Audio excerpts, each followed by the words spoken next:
Hello everybody, welcome to That's Football. A month ago, Erik ten Hag said that the players cannot deal with the demands anymore, and the injuries are now stacking up. Heads, shoulders, knees and toes, knees and toes. Well, maybe not heads and shoulders, but Andrew Robertson's got a shoulder injury, and there are a few of those, but different type of video, but I know you're capable, because I think this is something I've been sort of keeping back for a while, and it's something that does need calling out. It probably should be on Goldbridge Saves Football, the podcast. Give it a listen, because it really is something that, all right, it might not be as headlines as VAR or transfer fees, etc., but there is a huge problem with football at the moment. We may be diluting it with officials and the PGMOL and their incompetence, but we're also diluting it because of injuries.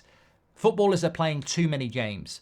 Look at the likes of Chelsea, Manchester United, Newcastle, and now Spurs, decimated to a point where their games at the moment, we support them. We want them to win, but we know there's been times this season where Manchester United have had their entire back five out. Casemiro, Varane, Martinez, Luke Shaw, Wan-Bissaka.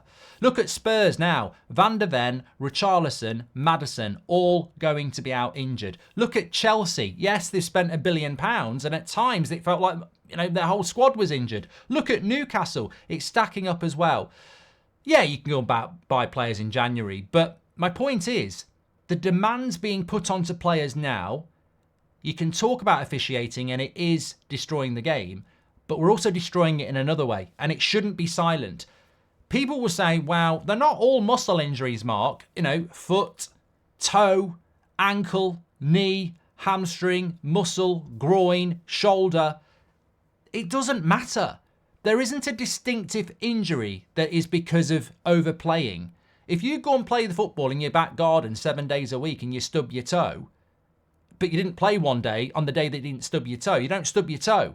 So hamstrings, muscles, yes, these can be fatigue injuries that happen because you play a lot. But the more you play, the more chance you'll twist and do your cruciate. The more you play, the more chance you'll fall over and do your shoulder. The bottom line is these players are being overplayed. Now, are they being overpaid? To me, that's irrelevant. They're being overplayed. And as a football fan, which is where I always sit, I love the game, and I'm here to talk about it from a fan perspective because they're the most important people. When I watch Manchester City play Spurs in a few weeks' time, and I don't see Van der Ven, and I don't see Maddison, and I maybe don't see Son or whoever else isn't playing, and I don't see Kevin De Bruyne or whoever else, is that normal?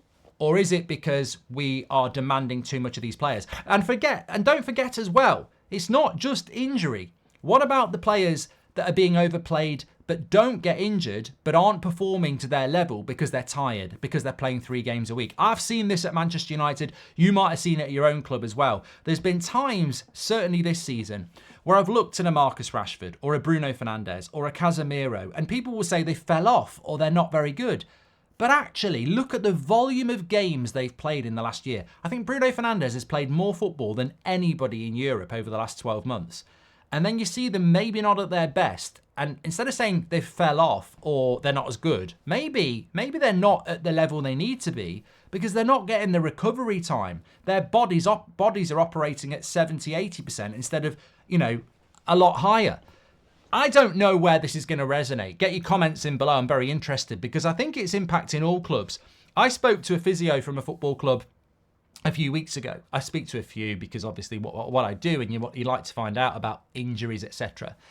And I said, is it getting worse or is it coincidental? And they said, well, it's factually getting worse. Whether we've got more injuries now than we did last season or the year before, he said, I don't know where that data is and I can't be bothered to find it, but we probably have.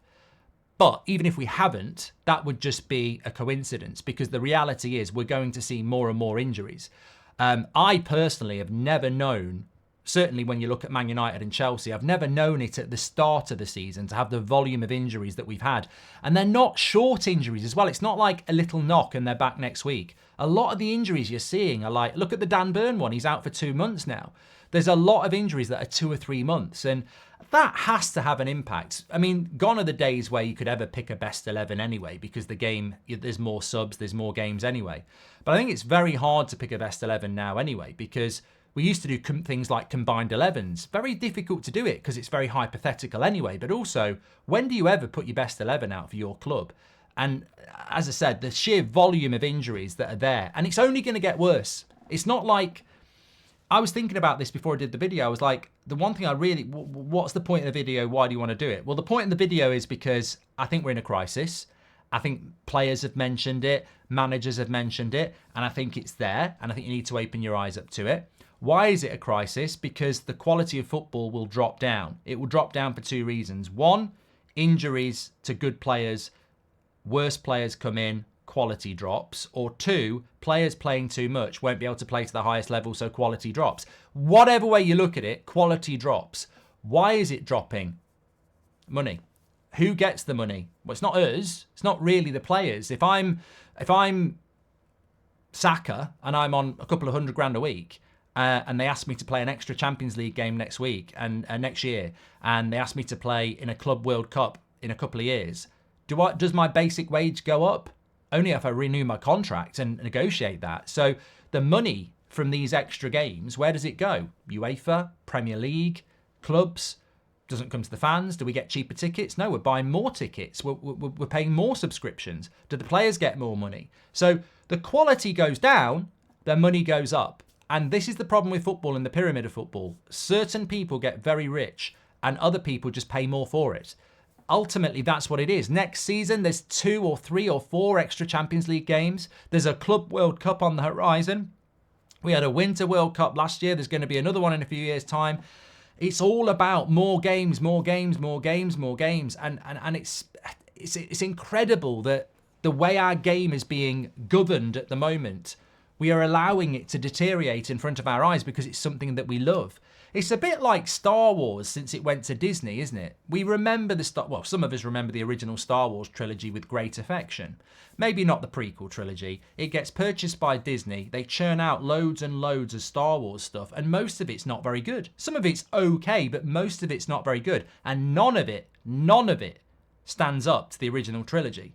But we still watch it because we have an affection to Star Wars. They draw us in. And this is the same thing that's happening with football. We're not going to walk away from football because it's our life. You know, most of us have been playing it since we could walk and watching it since we could talk. It's amazing. So we're not going to walk away from it, which allows these powers that be to manipulate and basically we are I said this on the podcast this week. Is the football we watch now better than what we watched 10, 20 years ago? Technically, I think the game has evolved in relation to tactics, but is it going to be as good when the players are becoming more and more tired? And there's not an infinite amount of Kevin De Bruyne's and Saka's and Harry Kane's out there. They are the best because that's how it works. That's what history shows us. There'll only ever be 10 super players around at the same time. If 7 or 8 of them are tired and 3 or 4 of them are injured, you've used your resources up and you're dropping the quality. This is a real issue. It is a real issue. The injury crisis at the moment is only going to get worse. We're only into November, and the more these games these people play, the more injuries we're going to get. There is no respite. In the summer, it's the Euros. We've got the Euros next summer. Then it's another season with more Champions League games. Now, if you play for Burnley or you play for Crystal Palace, all right, you're not playing midweek. You might not get called up for your England team. You're not playing European football. But football is about the elite. The highest quality football is played by the highest quality players. The highest quality players will be playing for their national team. They will be playing in the Champions League. They will be playing in the Club World Cup. They will be playing in the Euros. And they will be playing in the Premier League. So we are squeezing the highest quality players in the world. And they're going to break. It's as simple as that. Get your comments in below. Interesting topic today. We like to bring in different strands. Don't forget to listen to Goldbridge Saves Football, by the way. It was a very interesting topic on the quality of football now compared to 10 years ago. Not just about injury and fatigue, but also about quality and tactics. Give it a listen. I'll drop the link in the video description. Get your comments in below, though. What are your thoughts on this? Is it a storm in a teacup, or is it a reality that needs shouting louder? I'll speak to you all soon. I will speak to you soon. Thank you.